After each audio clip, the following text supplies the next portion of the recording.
hum wa azwajuhum fi dhilalin 'alal araiki muttaki'un.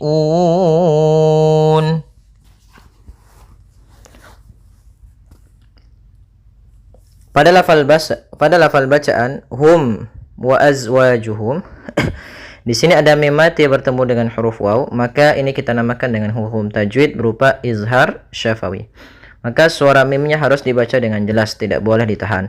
Wa azwajuhum, di sini zai, huruf zai memiliki sifat, salah satunya adalah sifat jaharnya, ya, artinya dia tidak mengalir nafas, nafas tidak mengalir atau tertahannya nafas, ya, jahar, yaitu, dan dia punya sifat namanya rokhawah, sehingga melafalkannya yaitu tertahannya nafas dan juga mengalirnya suara az mengalirnya suara kita.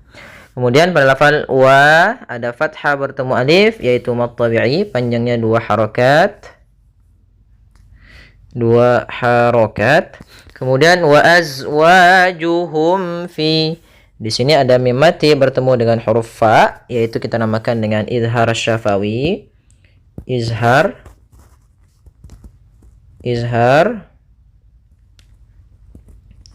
syafawi, yaitu suara mimnya dibaca dengan jelas. Kemudian pada lafal fi ada kasrah bertemu ya, namanya mad tabi'i. Fi dhilalin, Allah makhrajnya yaitu daripada ujung lidah kita menempel dengan gigi seri atas dan dia pangkal lidah terangkat, sehingga huruf dha ini huruf yang tebal dan tidak dibaca dengan zi, tapi dia fi dhilalin. Kemudian pada lafal la, di sini ada hukum tajwid berupa mad tabi'i yaitu fathah bertemu dengan alif. Kemudian lin ala, di sini fi dhilalin ala ada bacaan izhar halqi, yaitu ditandai dengan adanya kasratain, yaitu an in un atau kita namakan dengan tanwin, an in un bertemu dengan huruf ain, yang mana ain termasuk huruf izhar dan huruf halq, yaitu huruf yang keluar dari tenggorokan, maka harus jelas. Alal araiki, di sini ada alif lam qamariyah, yaitu alif lam yang ditulis dan dibaca. Kemudian araiki, di sini ada namanya mad wajib muttasil. Apa itu mad wajib muttasil? Yaitu mad yang wajib kita baca dengan panjangnya 4 harokat, ditandai dengan muttasil artinya bersambung. Yaitu apa yang bersambung? Yaitu hamzahnya. Yaitu mad wajib muttasil ini merupakan cabang dari mad far'i, yang dia bukan asli matnya. Kalau mat asli itu ya kita namakan dengan mad tabi'i, 2 harokat. Nah, pada dasarnya ro itu 2 harokat. Karena ketemu dengan hamzah maka dia menjadi 4 harokat. Nah, inilah kita panjangkan mad wajib muttasil sababu hamzah. Adanya huruf hamzah yang datang setelah huruf mad dan hamzah tersebut pada satu kata, maka kita namakan dengan mad wajib muttasil. Panjangnya berapa harokat? Panjangnya 4 harokat. Araiki, seperti itu, panjangkan dulu. Kemudian muttaki'un, pada lafal un di sini ada mad arid disukun, yaitu adanya huruf nun yang diwakafkan menjadi sukun. Nah, sukun di sini menjadi sukun namanya sukun arid, yang mana sebelum huruf nun ini yang diwakafkan itu ada huruf mad. Maka ketika kita mendapati seperti ini terus bacaan, bentuk seperti ini, baik itu di sebelumnya ada hamzah, ada alif atau waw atau ya, maka dinamakan dengan mad arid sukun. Panjangnya berapa? Boleh 2 harokat, boleh 4 harokat, dan boleh pula 6 harokat. Kita ulangi. Hum wa azwajuhum fi dhilalin 'alal araiki muttaki'un. Lahum fiha fakihatun wa lahum ma yadda'un. Pada lafal lahum fiha, di sini lahum mim mati bertemu dengan fa, yaitu kita namakan dengan izhar syafawi kembali. Suara mimnya harus jelas dan tidak boleh ditahan. Kemudian fiha fa, ketiga-tiganya ada mad tabi'i. Yang pertama fi ditandai dengan adanya kasrah bertemu dengan ya sukun. Yang kedua adanya fathah bertemu dengan alif, maka dia mad tabi'i pula. Kemudian yang ketiga, karena ketiga yaitu huruf fa, adanya alif setelah huruf fa, maka dinamakan dengan mad tabi'i. Sehingga panjangnya fiha fa itu harus sama sepanjang 2 harokat. Maka lahum fiha fa, tidak boleh dibedakan antara panjang yang satu dan panjang yang lainnya. Kemudian fakihatun wa, ada tanwin berupa dhammatain bertemu dengan huruf waw, maka ini kita namakan dengan idgham bi gunnah. Yaitu cara membacanya, masukkan suara tanwinnya kepada huruf waw dan ditahan dengan gunnah. Karena idgham itu artinya memasukkan, bi gunnah artinya dengan gunnah, dengan penahanan. Fakihatun walahum ma, kemudian mim mati bertemu mim, kita namakan dengan bacaan idgham mimi, yaitu caranya mim matinya ditahan, masukkan ke huruf mim yang kedua dan ditahan suara emnya. Walahum sepanjang 2 harakat. Walahum, seperti itu. Walahum ma yadda'un. Kemudian pada lafal ma ada mad tabi'i, yaitu adanya fathah bertemu alif. Yadda'un, kembali lagi di sini kita namakan dengan mad arid disukun. Panjangnya 2 harakat atau 4 harakat atau 6 harakat. Tapi kita ambil yang tengah-tengah saja, yaitu 4 harakat, tidak terlalu panjang dan tidak terlalu pendek. Salamun qawlan mir rabbir rahim. Pada lafal salamun qawla. Nah, di sini pada lafal la ada mad tabi'i, yaitu adanya fathah bertemu alif. Panjangnya 2 harakat. Kemudian dhammatain bertemu dengan qaf, yaitu kita namakan dengan bacaan ikhfa, yaitu suaranya tanwinnya disamarkan ke huruf qaf. Qaf itu termasuk huruf yang isti'la dan agak ditebalkan. Salamun qa, langsung ke huruf qaf. Kemudian pada lafal qawla di sini ada bacaan lin, yaitu adanya waw sukun di dalam fathah. Kemudian lam mi, qawlam mi, ada bacaan idgham bi gunnah, yaitu suara tanwinnya dimasukkan kepada huruf mim sehingga dibaca dengan jelas. Dibaca dengan idgham, yaitu dimasukkan lamnya sambil ditahan huruf mimnya. Kemudian mir rabbir ra, kedua-duanya sama, ada nun mati bertemu ra dan tanwin bertemu ra. Maka kita namakan dengan hukum tajwid idgham bila gunnah. Idgham artinya masuk, bila gunnah tanpa disertai gunnah. Artinya apa ini masukkan, yaitu suara nunnya dan suara tanwinnya dimasukkan. Sehingga nunnya tidak lagi dianggap, sehingga di sini diganti dengan warna abu-abu sehingga langsung ke ra tasydid. Nah, ini namanya juga kita namakan dengan idgham kamil, yang mana nunnya hilang secara secara keseluruhan sehingga langsung masuk ke ra dan tidak boleh ditahan. Mir ra, ra-nya tebal. Mir rabbir rahim.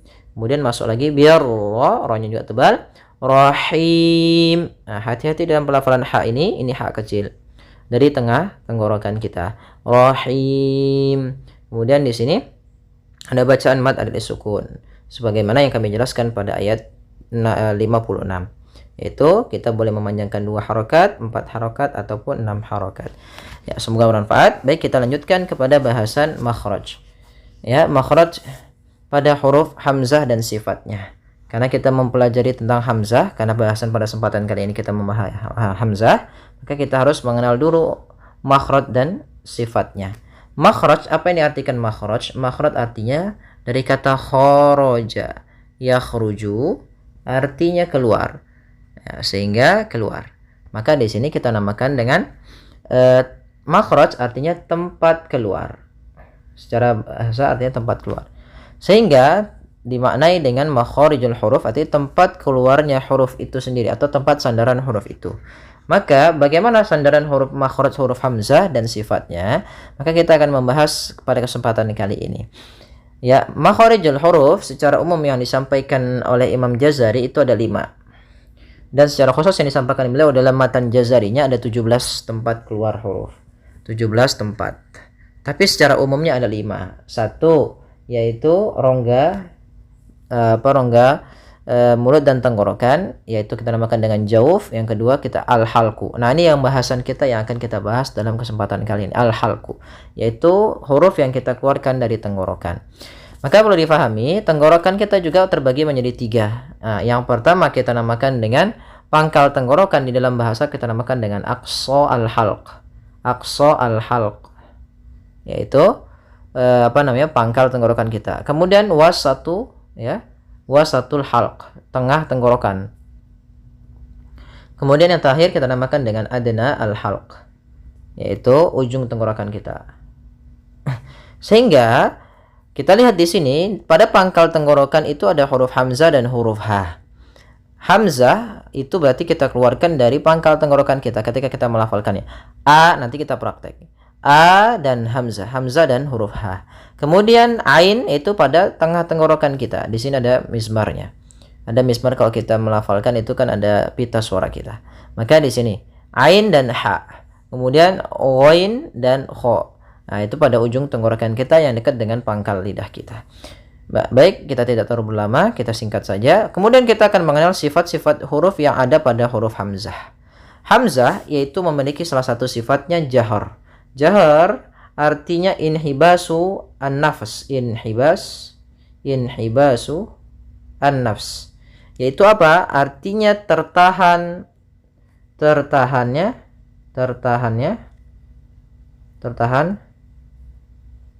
suaranya. Maaf, tertahan suara. Tertahan nafas kita, ya. Jahar itu tertahan nafas. Sehingga tidak boleh ketika melafalkan hamzah ada nafas yang dikeluarkan. Nah, itu tertahannya. Maka dinamakan jahar. Kemudian yang kedua, itu ada sifat syiddahnya. Apa itu sifat syiddah? Syiddah yaitu inhibasu as-saut, yaitu tertahannya suara kita. Itu namanya inhibasu as-saut pada lafal syiddah. Sehingga pada huruf-huruf syiddah ini nafasnya tidak boleh kita suaranya tidak boleh dialirkan sehingga tertahan suaranya. Misalkan nanti kita lakukan, misalnya hamzah, bagaimana cara kita mengetahui? Ada 2 cara untuk mengetahui makhraj huruf itu. Yang pertama disukunkan, dikasih harokat sukun, atau dikasih tasydid. Ya, abba misalkan, misalnya ba, seperti itu. Kemudian yang ketiga yaitu sifat istifal. Istifal artinya pangkal lidah kita turun. Istifal artinya pangkal lidahnya turun, pangkal lidah turun, sehingga tidak boleh naikkan, sehingga dia istifal. Kemudian yang selanjutnya infitah, ya, infitah. Maka ya, infitah yaitu berasal dari kata fataha, infataha, yaitu terbuka. Nah, akan tetapi yang dimaksudkan di sini infitah yaitu lidah terpisah dari langit-langit. Nah, maka hurufnya itu selain daripada huruf idbaq. Idbaq itu ada ada huruf sad, dad, ta, dha. Nah, itu huruf idbaq. Sedangkan infitah huruf-hurufnya selain itu, berarti seluruh huruf hijaiyah kecuali 4 huruf. Kemudian yang selanjutnya ismat.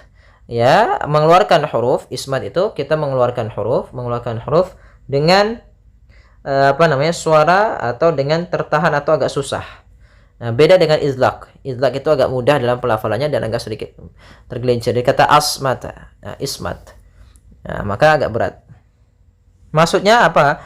Yaitu di dalam bahasa Arab itu ada sebagian ulama mengatakan bahwasanya ismat maksudnya adalah tidak ada dalam bahasa Arab atau 4 huruf, ya, atau namanya ismat itu kata asmata. Nah, sehingga agak berat dalam pelafalannya. Kemudian kita coba latihan, ya, kita latihan di sini untuk makhraj daripada hamzah. A, I, U, ba. Kita coba A, I, U, ba. A, I, U, ba. Nah, kita keluarkan dari pangkal kita. Ya, kita latih A, I, U, ba. A, I, U, ba. Kita ulang lagi.